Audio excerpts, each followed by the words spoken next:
Happy Friday, Capital Region. This is Dayton Maxwell with the Capital Area Agriculture and Horticulture Program coming at you for the 20th week in a row on a Friday. I thought last week was the 20th week, but it was actually the 19th week.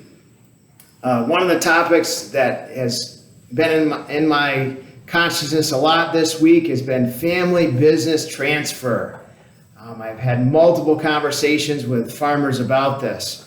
And just if you're thinking about this, I really want to encourage you to start sooner rather than later.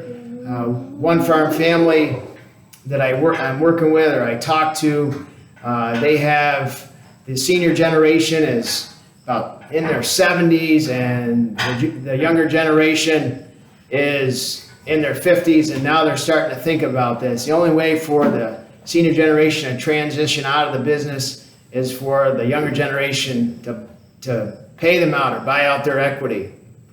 And essentially the business has to buy itself, and that really presents a lot of limiting opportunities for what the business can do in the future if it's burdened with buying out the senior generation.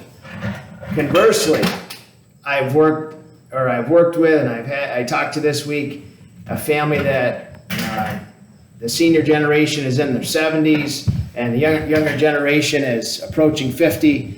And they started this family business transfer process a long time ago, and it's gone fantastic. The senior generation has no ownership in the business, although they still have management input. The younger generation owns all the shares in the company, and they just did a superb job of transferring the business. So you got to remember, as one farmer told me, working with family in your business could be considered against the law because, and that's a joke by the way, because of all the emotional turmoil that goes on. Because you're not only transferring physical assets to the next generation, you're transferring management, meaning the senior generation has to trust that the younger generation can manage as well as they did. You're transferring a lot of emotion, and emotion is the big thing between family members.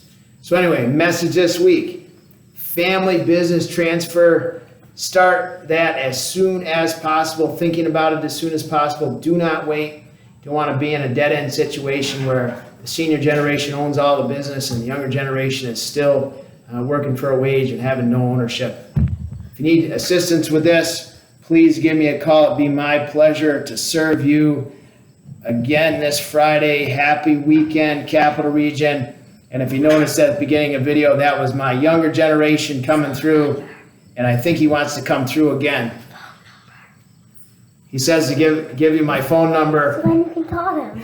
Then we can call It's 518-380-1498.